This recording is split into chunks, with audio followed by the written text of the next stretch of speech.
I promise you, if you drop a like on this video, the like button will turn blue if you do it in the next 5 seconds. Don't risk it. Drop a like real quick. All right, what is going? What's happening? How's everybody doing today? My name is Chuck, and welcome back. Well, actually, welcome to my first ever Call of Duty Black Ops Cold War video. Today, I want to be showing you guys my top settings for you guys to use here in Black Ops Cold War. This is going to be absolutely fantastic. I've been messing with my settings for so long, so I can give you guys the most optimal ones so you can dominate the entirety of Black Ops Cold War. So just a reminder, if you guys have not already, slap a like on this video, subscribe, those notifications turned on, make sure you guys comment down in the comment section below. And with that being said, let's actually jump straight on into this. All right, so to preface this, I'm actually playing controller on PC. I switched over to PC this year. I kind of did towards the very back end of Modern Warfare the last few weeks because I got a new PC. But let's actually jump into this. So honestly, I'm not going to be going over the keyboard and mouse because there's probably not much stuff in here for me to be able to show you guys, other than the fact that my input device is indeed the controller and not, the keyboard and mouse. So let's actually move over here to the graphics section. So I currently play on windowed full screen. This is on, my third monitor, my gaming monitor. I'm playing on 144 hertz. The gameplay VSync is disabled. My menu VSync is disabled, and I'm playing on the NVIDIA Reflex low latency, which is boosted to give me the most low latency experience possible when I'm playing this game. It's super effective. If you guys happen to have an NVIDIA graphics card in your PC,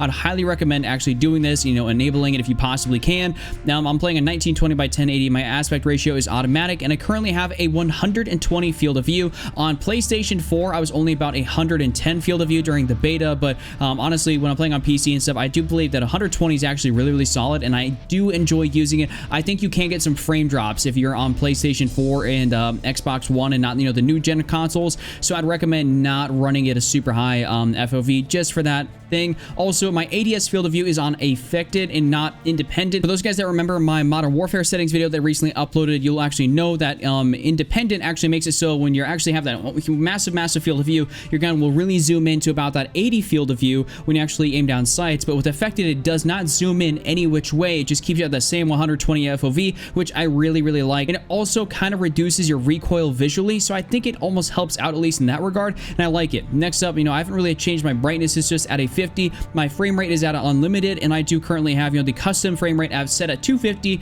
My menu is at 60, and then my minimized game rate is 60. And then also, let's go through some of this stuff. My texture quality is on high. Model quality is on high. You can get some more textures if you want to.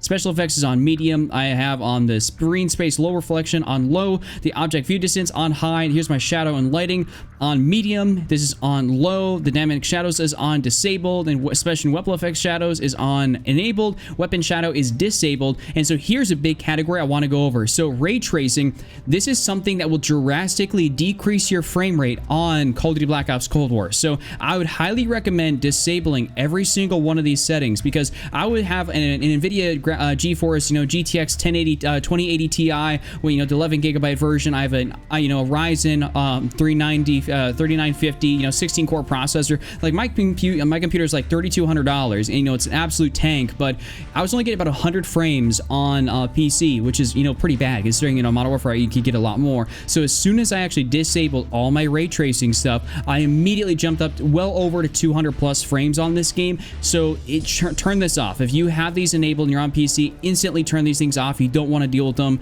And then on my NVIDIA DLSS is on performance. You guys can mess around with this and see what looks better and performs better for you. But for me, performance seems to do very well, and I like this a lot. So we should go on down here. The ambient inclusion quality is on ultra. This is on disabled motion blur. You always want to have motion blur disabled. Your motion blur quality, I guess it really doesn't matter. You can keep it on high, medium, low. It's going to be disabled anyway, so it doesn't inherently really matter that much. Your surface scattering is at enabled, and then your other independent transparency is on high. You can definitely switch this out to something else if you really want to, but mine is on high as my computer's pretty good. And then also, if you guys are on your computer, you should leave at your default 80 if you feel like you can get away with actually having it at 80. And if you don't have a more powerful computer, I would suggest turning this down to a low 70%, as that's going to be a little bit more helpful, especially if you're trying to record anything and all that sort of stuff. My display is on the sRGB computer, and of course you guys can see my NVIDIA GeForce RTX 2080 Ti is my display adapter, so make sure that is selected as well. Now let's actually go over to the audio. I currently have my master volume on 80, music is at 100, all this stuff right here. My audio preset is the Treyarch mix. The hit marker sound is enabled. I actually like that. And the voice chat is obviously enabled. I don't have to go through too much in here because, this is really just some personal preference stuff at the end of the day. Next, we should go over here to the interface, and I haven't really changed much in here, honestly, at all. I still keep basically everything as it was default. I still like, the hit marker visuals, the damage-based hit markers. I like that. The ally health bars. I still like basically all these sort of HUD elements that they have on my screen. If If I feel like it's too much, I'll start in, you know, changing some of the stuff. But I do like, you know, my compass to be horizontal. The floating damage numbers, I do like that a little bit. I think it's nice. And then the zombie names, I mean, really haven't played zombies yet, so I can't really tell you guys too much about that. But then I like to say I have my FPS counter shown, but I do not have my GPU temperature, clock, time, or any of this other stuff actually shown down here because it doesn't really bother me any of it, and I don't really feel like I need to use it. I just want to see how many frames I'm really getting. Next up, let's move over here to what's going to be very good for a lot of you guys, which is going to be obviously what is my sensitivities, all that stuff. So let's actually jump into this. So my horizontal stick sensitivity is an 8. I actually was on a 7 when I was playing Modern Warfare, as I moved it down a little bit, but I felt like for Cold War, I had to move it up a little bit. So you guys can definitely, you know, mess around with that stuff and see what actually works the best for you. But I was on an 8 sensitivity for my horizontal, and now I'm on an 8 sensitivity also for my vertical. This seems to be my sweet spot right now. And I also, something that's massively important is that it actually defaults you here on your ADS stick sensitivity, your low zoom, and your high zoom to a 1.0. And what you need to do is you actually need to switch this down from a 1.0 and work it back. I would suggest starting at about a 0.8, what I have right here, and see how you end up liking it. You're going to hit a lot more of your shots when you do happen to lower down your low zoom and your high zoom. Trust me, it's going to make a world of difference. You're going to become a lot more accurate. So always turn these things down. Don't ever leave it at 1.0 or increase it more. I mean, some people think, you know, higher sensitivity the better. That is not the case at all. The pro players, some of the best people that ever play this game, play on like a 4.4 sensitivity, and they lower this down. Like, it just doesn't make any sense for you to, you know, keep it high. Anyways,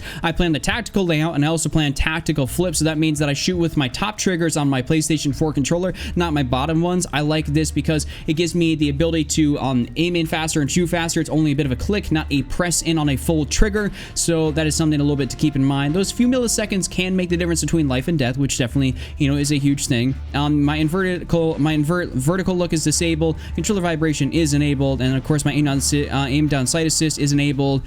Slow down and strafing assist is enabled. Airborne mantle behavior is automatic, and of course my aim down sights behavior is hold.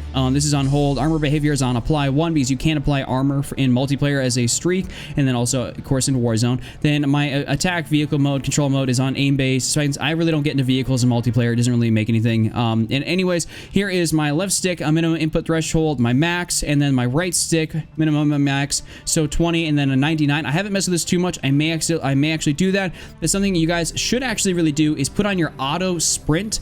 This is going to help out, especially if you're on, you know, controller, that this is going to really help out on saving your left analog stick, because I have a $200 scuff controller that I basically can't use anymore because I've threshed in, you know, I've pushed in the sprint button so many times trying to get that tactical sprint. So just have an auto sprint so you don't have to ruin your left stick. I mean, it's just going to save you some money, and of course it's going to, you know, make your controller last longer. I would highly recommend that. Don't do the auto move forward. I don't think that's beneficial. Just do the auto sprint, so that when you push your stick forward, you're automatically sprinting. It's very useful. And of course my sprint cancels reload is disabled. I may actually put that on there. And my parachute auto deploy is enabled. Equipment behavior is hold, and interact reload behavior is tap to reload. And of course then I have my crossplay enabled. My cloud save settings are enabled, so that way, you know, I can have these same settings on other platforms. If I decide to go over the PlayStation, you know, decide to buy, you know, the new Xbox and the new PlayStation, whatever it may be, I have all this stuff so it can be saved. And you guys, there's no reason for me to show you any of this other stuff. So that is going to be all my settings here in my, you know, my brand new Call of Duty Black Ops Cold War. These are the settings that I found work really well.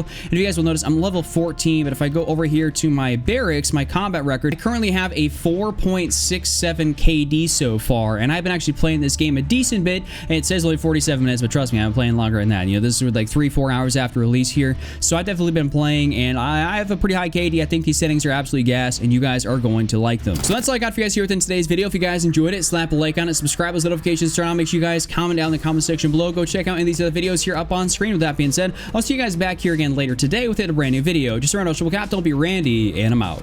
Peace.